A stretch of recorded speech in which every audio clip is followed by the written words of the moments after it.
जिंदगी के उतार चढ़ाव के अनोखे रंग और उनसे जुड़े उतने ही मुद्दे, चाहे वो हो शिक्षा, भ्रष्टाचार, स्वास्थ्य, राजनीति, अपराध, महिला सुरक्षा, भ्रूण हत्या, किसान और कृषि, पर्यावरण, खेल और ना जाने कितने मुद्दे। इन सभी और अनेकों मुद्दों पर हम करेंगे परिचर्चा एसवीएन न्यूज के खास कार्यक्रम इशू टुनाइट में। Issue tonight at 9 on Saturdays and Sundays, only on SVN News.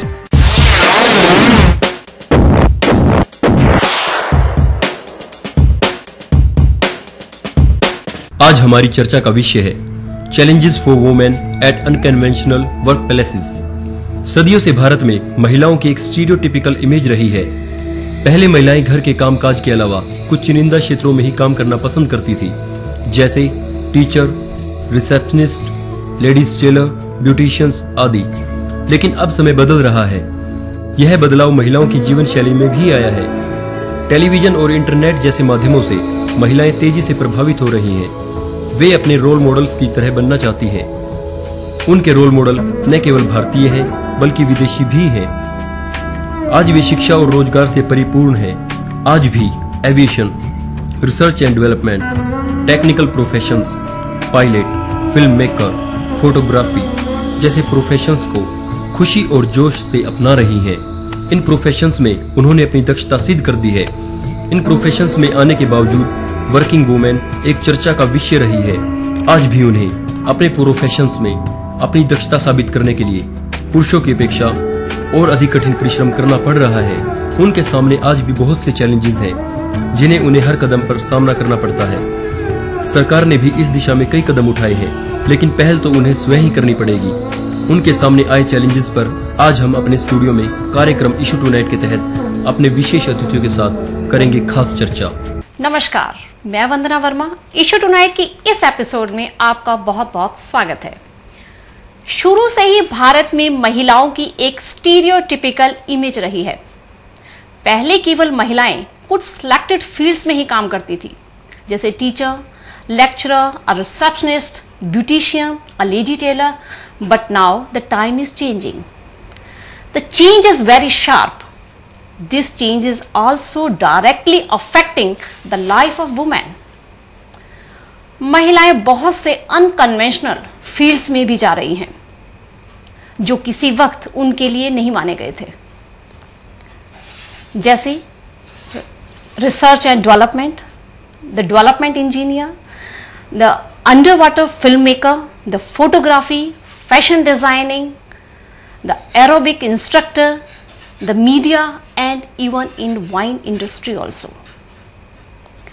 फिर भी उन्हें अपने आप को प्रूव करने के लिए बहुत एफर्ट्स करने पड़ते हैं, बहुत से चैलेंजेस का सामना करना पड़ता है। ये चैलेंजेस कौन से हैं, आज हम इन्हीं पर चर्चा करेंगे। The topic is the challenges for women in unconventional work places.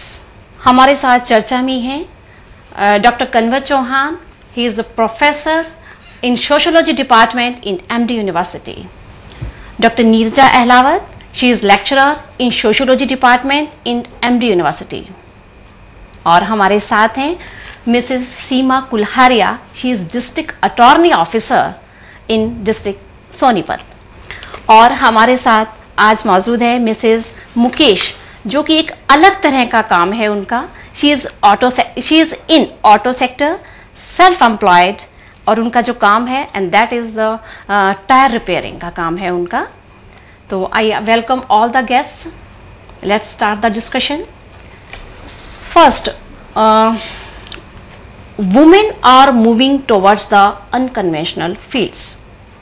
Unconventional fields means असुविधाजनक फील्ड्स, कार्य क्षेत्र, उनमें भी जा रही हैं, खुशी से जा रही हैं, जोश से जा रही हैं, अपनी इच्छा से जा रही हैं। Nobody is compelling them.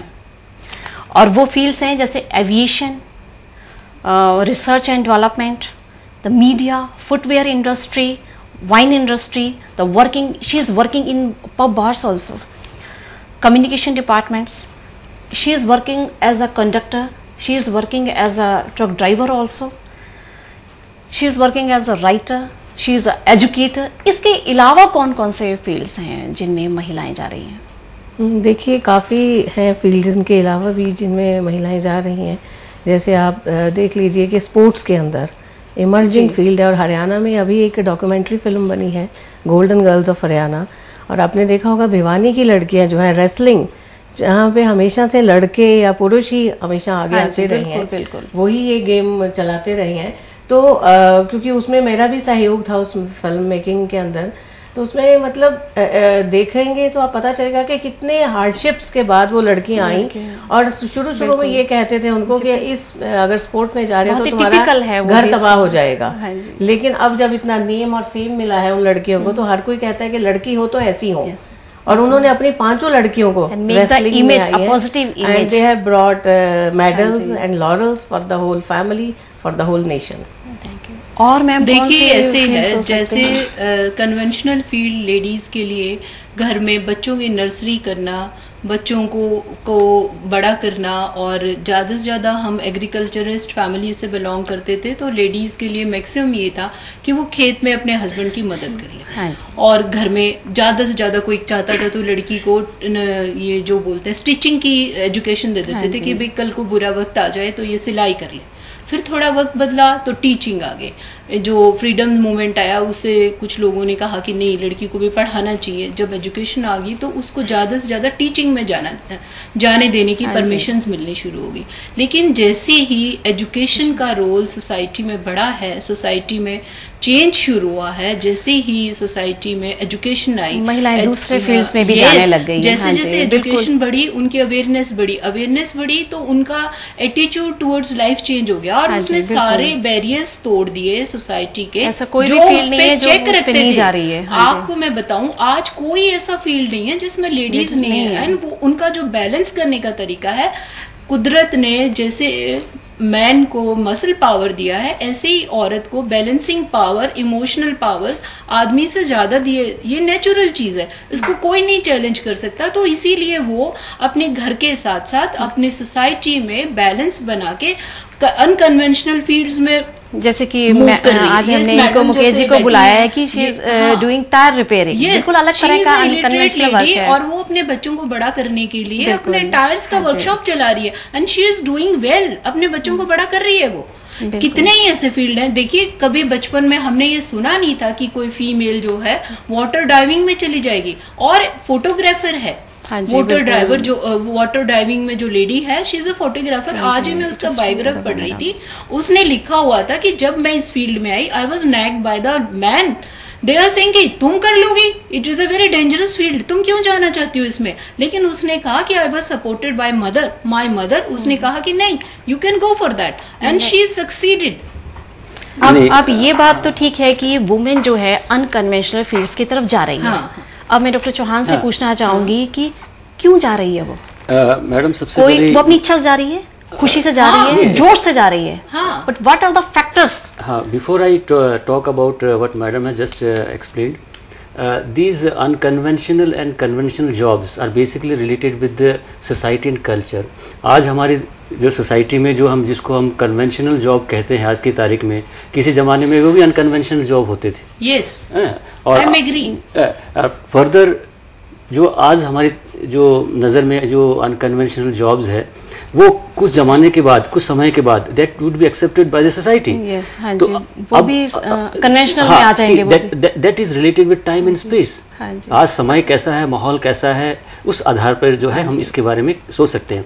जो अनकन्वेंशनल जॉब्स की बात करते हैं हम लोग, तो वह हमने देखा होगा कि कुछ ऐसे फील्ड जहाँ पर आउटकास्ट कहा जाता था कि भाई आप मॉडलिंग में नहीं जा सकती महिलाएं। रीजंस उनके जो basically when you just talk about the reasons, जैसे मैडम ने बताया है कि education is a more important reason, and it is of media. Yes, education economical factor ही बहुत बड़ा फैक्टर है। जब आदमी सोसाइटी चेंज हो गई है, सोशल चेंज, इकोनॉमिक चेंजेस जो है उनको आगे लेकर आए हैं। जो हमारी सोसाइटी है वो न्यूक्लियर सोसाइटी हो गई, तो जो हस्बैंड कमा रहा है that is not sufficient for the whole family, so he is providing his wife and he is allowing his wife to go and do the job. इसके पीछे एक और जो बहुत बड़ा फैक्टर है वो है इकोनॉमिक रिफॉर्म्स। यस, जो प्रोसेस ऑफ ग्लोबलाइजेशन शुरू है 1991 के बाद, जो स्टेटस ऑफ लिविंग स्टेटस पूरा जो वर्ल्ड है that is becoming like a global village now, और कोई बाउंड्रीज ही नहीं रही है उस तरह से, ट्रेड को लेके,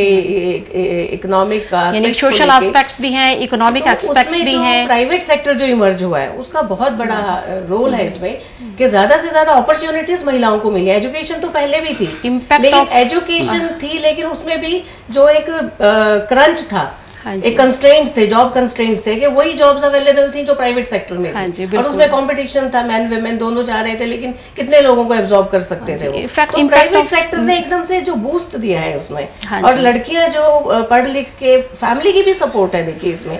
और आप एक चीज देख लीजिए, कहीं पे भी MNCs में आप देख लीजिए जहाँ पे ज्यादा से ज्यादा लोगों को एम्प्लॉयमेंट मिल रही है आज के दिन, IT सेक्टर है वहां पे, तो आप देख लीजिए कि वहां पे फैमिलीज के अंदर अगर आप देखेंगे तो लोअर मिडिल क्लास और मिडिल क्लास की लड़कियां सबसे ज्यादा काम कर रही हैं। और कितने भी मतलब चैलेंजेस हैं, कितने भी प्रॉब्लम्स, कितने भी इश्यूज हैं, लेकिन वो पीछे नहीं हट रही हैं। और एक चीज और मैं यहाँ पे कहना चाहूंगी, फैमिली की सपोर्ट भी है, दूसरी तरफ उनकी लगन और confidence, determination towards the work में वो काम कर रही हैं। और आज के दिन अभी एक पीछे सर्वे था, उसमें ये था कि ये जो IT कंपनीज हैं, they are preferring girls now, preferring women. Why? Because they are committed, they are prepare to work for long hours also, odd times के ऊपर भी वो काम कर रही हैं, और वो पीछे नहीं हट रही हैं। तो ये जो इकोनॉमिक रिफॉर्म्स का जो ये प्रोसेस शुरू हुआ ग्लोबलाइजेशन के साथ, वो बहुत बड़ा फैक्टर है, जिसे एकदम से हालात हमारे चेंज आया है हमारी सोसाइटी में। जो IT में जो रेवोल्यूशन आया है, रेवोल्यूशनरी चेंज जो आया है हमारी कंपनीज में, इंडस्ट्री के अंदर जो चेंजेस आई हैं, और उससे जो सारे हालात बदले हैं, मतलब डिसेमिनेशन ऑफ इंफॉर्मेशन। अब ये देखो सेकंड्स के अंदर इंफॉर्मेशन आपको एक जगह से दूसरी जगह चली जाती है, आपके पास इंटरनेट, मीडिया भी है, मीडिया है, इंटरनेट, टेलीविजन है, तो उनको रोल मॉडल मिलने लगे हैं, बिल्कुल रोल मॉडल, उनको पता है कि मुझे ऐसा बनना है, पता चल एक्सपोजर जो मिला है, जो विजिबिलिटी बढ़ी है, लड़कियों की जो विजिबिलिटी मीडिया और इंफॉर्मेशन टेक्नोलॉजी के द्वारा जो बढ़ी है, वो रिमार्केबल है, और उसने एक हमें प्लेटफॉर्म दिया है। अब आगे हमें देखना है कि हम कैसे रास्ता आगे तय करते हैं। In addition to Madam Shuraj, in addition to what Nizia had said, see, government agencies also play a very important role. जब तक गवर्नमेंट एजेंसीज इस टाइप की पॉलिसीज फॉर्मुलेट नहीं करेगी जहां पर महिलाएं को प्रोत्साहन दे, तो ये भी एक बहुत इंपॉर्टेंट है। परसेंटेज जो है रखा जाए, हाँ, ये गवर्नमेंट इनिशिएटिव भी होता है। सेकेंडली, एजुकेशन के साथ दो इंपॉर्टेंट पैरामीटर्स बहुत इंपॉर्टेंट है। Earlier education was scene for the sake of education. I am a knowledgeable man, because उस टाइम पे हमारी जो समाज था वो जो इतना लिटरेट नहीं था, maximum people were illiterate, so basic thrust of education was to get knowledge. आज की तारीख में सिर्फ knowledge for the sake of knowledge कोई भी नहीं लेना। Knowledge is related with employment. I am taking a knowledge because I would like to get a job. And secondly, education is seeing in terms of socialization कि आप लड़की की परवरिश किस तरह से आप कर रहे हो। घर का माहौल आपका ऐसा है कि आप हर चीज में आप जेंडर बाइस करोगे, आप you are not seeing the capabilities of a girl, कि वो महिलाएं जो है वो एक्सेप्ट, हम जैसे मैडम की बात है कि वो रिक्शा चलाती, हम एक्सेप्ट नहीं कर रहे कि भाई नहीं ये पुरुष से अच्छा नहीं कर सकती, तो ये जेंडर बाइस है। People have to accept the reality कि we should accept the capabilities of a woman, महिलाओं की, कि उनमें भी क्षमता है, वो कर सकती है। एक्सेप्टेबिलिटी ऑफ जो टैलेंट है, जो सोशल सोसाइटी का एटीट्यूड टुवर्ड गर्ल्स है, that is changing, and that change was due to education, that was globalisation.